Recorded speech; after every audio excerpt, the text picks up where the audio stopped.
مگر اس کا ہاتھ ہوا میں ہی جھول کر رہ گیا۔ اگر وہ خاتون سچ مچ وہاں ہوتی تو یہ بات طے شدہ تھی کہ وہ اسے چھو لیتا، کیونکہ اس کے عکس بہت پاس پاس آ گئے تھے، لیکن اس نے صرف ہوا کو محسوس کیا تھا، یعنی وہ اور باقی لوگ صرف آئینے میں ہی موجود تھے۔ وہ بہت خوبصورت اور دلکش خاتون تھی۔ اس کے گہرے سرخ بال تھے اور اس کی آنکھیں بالکل میری طرح ہیں، ہیری نے سوچا، اور وہ آئینے کے تھوڑا مزید قریب ہو گیا۔ چمکیلی سبز آنکھیں، بالکل وہی انداز ہے، لیکن پھر اس نے دیکھا کہ وہ رو رہی تھی، مسکرا رہی تھی۔ اس کے چہرے پر پھیلی مسکراہٹ میں گہرا کرب چھپا ہوا محسوس ہو رہا تھا۔ اس کے پاس کھڑے لمبے دبلے کالے بالوں والے ایک شخص نے اس خاتون کے کندھوں پر اپنا بازو پھیلا رکھا تھا۔ وہ نفیس فریم والی اینک پہنے ہوئے تھا اور اس کے بال بالکل الجھے ہوئے تھے، جو پیچھے کی طرف چپکے ہوئے محسوس ہو رہے تھے، جیسے ہیری کے تھے۔ ہیری اس آئینے کے اتنا قریب آ گیا کہ اس کی ناک لگ بھگ اپنے عکس سے چھونے لگی۔ ممی، ڈیڈی، وہ دھیمی آواز میں بڑبڑایا۔ وہ صرف اس کی طرف دیکھ کر مسکراتے رہے۔ دھیرے دھیرے ہیری نے آئینے میں موجود باقی سب لوگوں کے چہرے دیکھے اور اس میں اپنے جیسی سبز آنکھیں، اپنے جیسی ناک کی کئی جوڑیاں دکھائی دیں۔ ایک پستہ قد بوڑھا آدمی تو ایسا نظر آ رہا تھا جس کے گھٹنے بالکل ہیری کی طرح گانٹھ دار تھے۔ زندگی میں پہلی بار ہیری اپنے خاندان کو دیکھ رہا تھا۔ پوٹر گھرانہ، پوٹر خاندان اسے دیکھ کر مسکرایا اور انہوں نے ہیری کی طرف ہاتھ ہلائے۔ وہ ان کی طرف للچائی نظروں سے دیکھتا رہا۔ اس کے دونوں ہاتھ آئینے کی ٹھوس سطح پر جمے ہوئے تھے۔ اسے یوں محسوس ہو رہا تھا جیسے وہ آئینے کے اندر داخل ہو کر ان سب لوگوں کو چھو سکتا ہے، مگر یہ صرف اس کا خیال ہی تھا۔ ہیری کے اندر ایک درد کی تیز لہر اٹھ رہی تھی، جس میں آدھی خوشی اور آدھا غم چھپا ہوا تھا۔ بہت تکلیف دہ درد۔ اسے یاد نہیں کہ وہ کتنی دیر تک اس آئینے کے سامنے یوں ہی کھڑا اپنے خاندان کو دیکھتا رہا۔ عکس غائب نہیں ہوئے اور وہ انہیں ٹکٹکی لگا کر دیکھتا ہی رہا۔ وہ اس وقت تک یوں ہی گم رہا جب تک دور سے آتی ایک تیز آواز اسے دوبارہ ہوش میں نہیں لے آئی۔ وہ یہاں پر اب مزید نہیں ٹھہر سکتا تھا۔ اسے واپس اپنے بستر پر جانا تھا۔ اس نے بمشکل اپنی ماں کے چہرے سے اپنی نظریں ہٹائیں اور سسکتے ہوئے بڑبڑایا، میں پھر آؤں گا، اور پھر وہ تیزی سے کمرے سے باہر نکل گیا۔ تم مجھے بھی تو جگا سکتے تھے، رون شکایت آمیز لہجے میں بولا۔ تم آج رات چل سکتے ہو، میں آج پھر وہاں جانے والا ہوں، میں تمہیں وہ آئینہ دکھانا چاہتا ہوں۔ ہیری نے شکایت رفع کرنے کی کوشش کی۔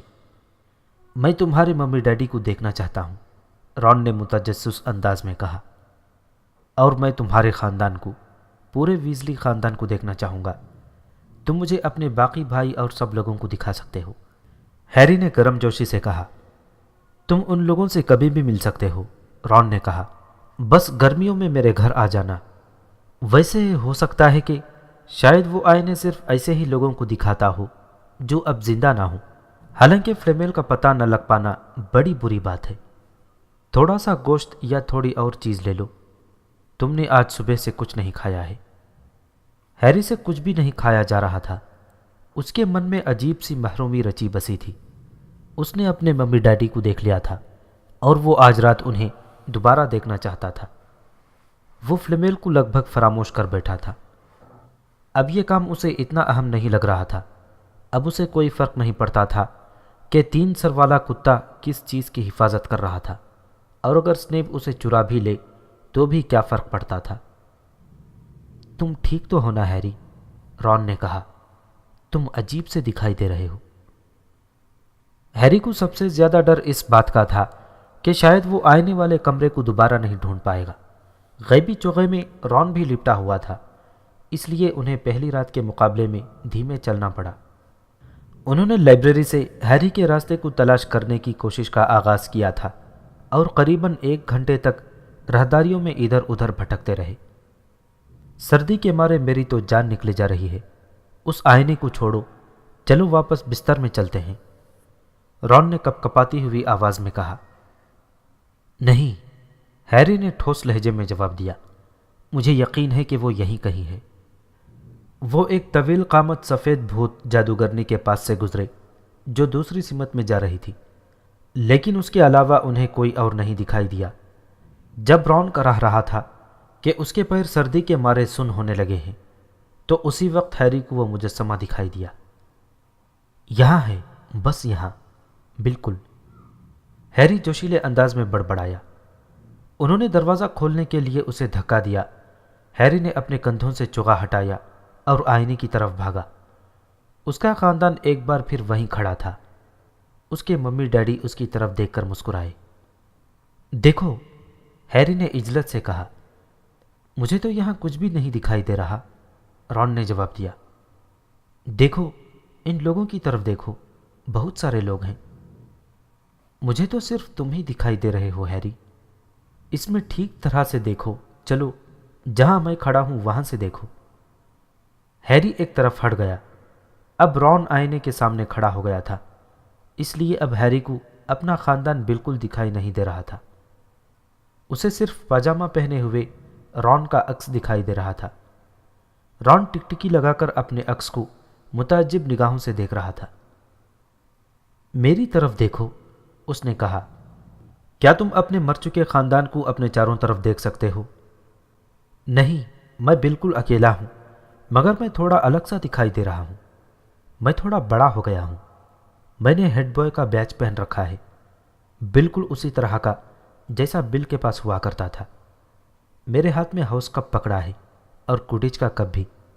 میں کوڈج کا کپتان بھی ہوں۔ رون حیرت و خوشی کے ملے جلے جذبات کا اظہار کر رہا تھا۔ رون نے اس حیرت انگیز آئینے سے اپنی آنکھیں ہٹاتے ہوئے ہیری کی طرف متحیر نگاہوں سے دیکھا۔ کیا تمہیں لگتا ہے کہ یہ آئینہ مستقبل کا حال دکھاتا ہے؟ یہ کیسے ممکن ہے؟ میرا خاندان مر چکا ہے، مجھے ایک بار پھر سے دیکھنے دو۔ تم نے کل ساری رات آئینہ دیکھا ہے، مجھے کچھ دیر اور دیکھ لینے دو، رون نے کہا۔ تمہارے ہاتھ میں صرف کوڈج کپ ہے، اس میں کیا خاص بات ہے؟ میں اپنے ممی ڈیڈی کو دیکھنا چاہتا ہوں، ہیری نے تنگ کر کہا۔ مجھے دھکا مت دو ہیری۔ باہر راہداری میں یکایک ایک تیز آواز گونج اٹھی، جس کے باعث ان کے درمیان ہونے والی بحث یکلخت بند ہو گئی۔ انہیں اس بات کا احساس ہی نہیں تھا کہ وہ کتنا زور زور سے چیخ کر باتیں کر رہے تھے۔ جلدی، رون نے پھرتی سے لپک کر چوغا اٹھایا اور اسے خود پر اور ہیری پر ڈال لیا۔ وہ ایک بار پھر غائب ہو چکے تھے۔ اسی وقت مسز نورس کی چمکتی ہوئی آنکھیں دروازے پر دکھائی دیں۔ رون اور ہیری چپ چاپ کھڑے کھڑے ایک ہی بات سوچتے رہے۔ کیا یہ غیبی چوغا بلیوں پر بھی اسی طرح سے کارآمد ہے جتنا کہ آدمیوں پر؟ ایسا لگا جیسے ایک صدی بیت گئی ہو۔ بلی واپس پلٹی اور چلی گئی۔ اب یہاں مزید ٹھہرنا خطرے سے خالی نہیں ہے۔ وہ یقیناً فلچ کو خبردار کرنے کے لیے گئی ہے۔ میں شرط لگا کر کہہ سکتا ہوں کہ اس نے ہماری آواز سن لی تھی، رون نے تیزی سے کہا، اور پھر رون نے ہیری کو کھینچ کر کمرے سے نکال لیا۔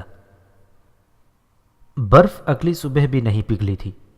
ہیری آتش دان کی انگیٹھی کے سامنے اداس بیٹھا رہا۔ شطرنج کھیلو گے ہیری؟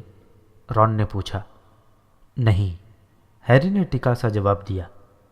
تو پھر باہر چلتے ہیں، ہیگرڈ سے ملاقات ہو جائے گی، رون نے کہا۔ نہیں، تم اکیلے ہی چلے جاؤ۔ میں جانتا ہوں تم کس بارے میں سوچ رہے ہو، آئینے کے بارے میں ہے نا؟ آج رات وہاں مت جانا، رون نے سنجیدگی سے کہا۔ مگر کیوں؟ ہیری نے چونک کر پوچھا۔ میں نہیں جانتا، مجھے صرف کچھ کھٹکا سا لگ رہا ہے، اور ویسے بھی تم پہلے ہی کئی بار بال بال بچ چکے ہو۔ فلچ اور مسز نورس چاروں طرف گھوم رہے ہیں، اس سے کیا فرق پڑتا ہے کہ وہ لوگ تمہیں دیکھ سکتے ہیں؟ مان لو وہ تم سے ٹکرا جائیں، یا پھر تم کسی چیز سے ٹکرا جاؤ۔ تم ہرمائنی کی طرح باتیں کر رہے ہو، ہیری نے کہا۔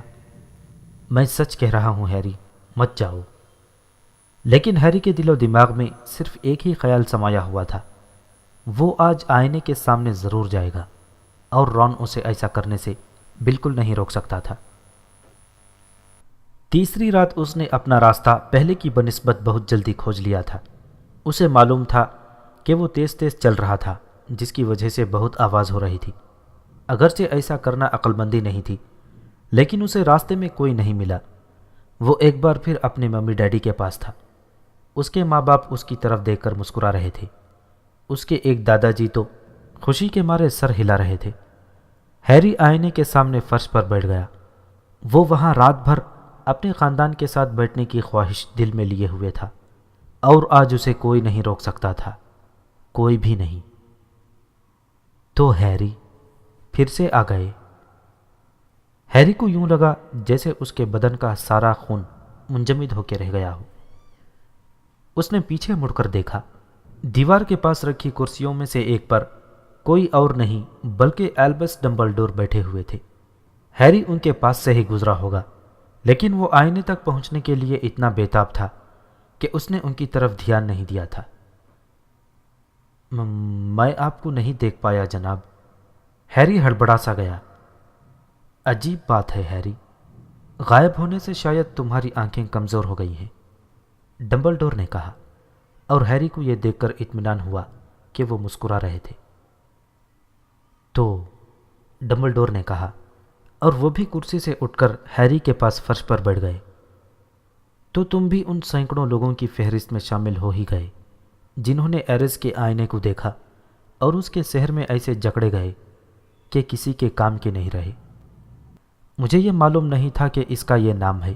مجھے امید ہے کہ اب تک تمہیں یہ احساس ہو گیا ہوگا کہ یہ کیا کرتا ہے۔ یہ مجھے میرا پورا خاندان دکھاتا ہے، ہیری جوشیلے انداز میں بولا، میرے ممی ڈیڈی اور بہت سارے لوگ۔ اور رون کو یہ دکھاتا ہے کہ وہ ہیڈ بوائے بن گیا ہے۔ اس کے پاس وہی بیج ہے جو بل کے پاس ہوا کرتا تھا، ڈمبلڈور نے گہرے لہجے میں کہا۔ آپ کو یہ کیسے معلوم؟ ہیری دم بخود رہ گیا۔ مجھے غائب ہونے کے لیے کسی چوغے کی ضرورت نہیں ہے، ڈمبلڈور نے دھیمے لہجے میں کہا۔ کیا تم اب اندازہ لگا سکتے ہو کہ ایرس کا یہ آئینہ ہمیں کیا دکھاتا ہے؟ ہیری نے اپنا سر انکار میں ہلایا۔ میں سمجھتا ہوں دنیا کا سب سے مطمئن آدمی ایرس آئینے کا استعمال ایک عام آدمی کی طرح کر سکتا ہے، یعنی جب وہ اس میں دیکھے گا تو اس میں اپنا عکس بالکل ویسا ہی دکھائی دے گا جو کہ اس کا اصلی روپ ہوگا۔ کیا اس سے تمہیں کچھ مدد ملی؟ ہیری نے سوچا، پھر اس نے دھیمے لہجے میں کہا، یہ ہمیں ہماری خواہشیں دکھاتا ہے، چاہے ہماری خواہشیں جو بھی ہوں، صحیح بھی اور غلط بھی، ڈمبلڈور نے اطمینان بھرے لہجے میں کہا۔ یہ ہمیں ہمارے دل کی سب سے گہری اور یاسیت سے بھرپور خواہش ہی دکھاتا ہے، نہ تو اس سے زیادہ اور نہ ہی اس سے کم۔ تم اپنے خاندان سے کبھی نہیں ملے، اس لیے تم انہیں اپنے چاروں طرف کھڑا دیکھتے ہو۔ رونلڈ ویزلی جو ہمیشہ اپنے بھائیوں کی چھاپ میں رہا ہے، اپنے آپ کو تنہا کھڑا دیکھتا ہے، ان سب سے بہتر رنگ و روپ میں۔ بہرحال یہ آئینہ ہمیں نہ تو کوئی علم دے سکتا ہے اور نہ ہی سچائی دکھاتا ہے، یہ فریب دیتا ہے۔ لوگ اس کے سامنے کھڑے ہونے کے بعد برباد ہو گئے ہیں۔ انہوں نے اس میں جو دیکھا اس سے وہ متاثر ہو گئے یا پھر پاگل پن کے سمندر میں ڈوب گئے، کیونکہ وہ نہیں جانتے تھے کہ جو یہ دکھائی دے رہا تھا وہ سچ تھا یا نہیں، ممکن تھا یا نہیں۔ پروفیسر ڈمبلڈور نے گہری سانس لی اور آدھے چاند جیسی آئینک کے اوپر سے ہیری کو دیکھا۔ آئینے کو کل نئی جگہ پر پہنچا دیا جائے گا ہیری، اور میں یہ چاہوں گا کہ تم دوبارہ اس کی تلاش نہ کرو۔ اگر تمہارا کبھی اس سے دوبارہ سامنا ہو تو یہ اچھی بات نہیں، یہ بات یاد رکھنا۔ اب تم اپنے اس شاندار غیبی چوغے کو پہنو اور بستر پر پہنچ جاؤ۔ ہیری اٹھ کر کھڑا ہو گیا۔ جناب پروفیسر ڈمبلڈور، کیا میں آپ سے کچھ پوچھ سکتا ہوں؟ ظاہر ہے تم نے ابھی ابھی پوچھ لیا ہے، ڈمبلڈور مسکرائے۔ بہرحال تم مجھ سے ایک اور سوال پوچھ سکتے ہو۔ جب آپ آئینے میں دیکھتے ہیں تو آپ کو کیا دکھائی دیتا ہے؟ مجھے؟ ڈمبلڈور دھیمے سے ہنسے۔ میں دیکھتا ہوں کہ میرے ہاتھ میں موٹی اونی جرابیں ہیں۔ ہیری محض انہیں دیکھتا ہی رہ گیا۔ انسان کے پاس کبھی موزوں جرابیں نہیں رہ پاتی، ڈمبلڈور ذرا آہ بھر کر بولے۔ ایک اور کرسمس آئی اور گزر گئی، لیکن کسی نے بھی ایک جوڑی جرابیں مجھے نہیں دیں۔ لوگ ہمیشہ مجھے کتابیں ہی دیتے رہتے ہیں۔ جب ہیری بستر میں گھس گیا تب اسے یہ احساس ہوا کہ ڈمبلڈور شاید پوری طرح سے سچ نہیں بول رہے تھے۔ اسکیورس کو اپنے تکیے سے دور ہٹاتے ہوئے اس نے سوچا کہ یہ بہت ذاتی نوعیت کا سوال بھی تو تھا۔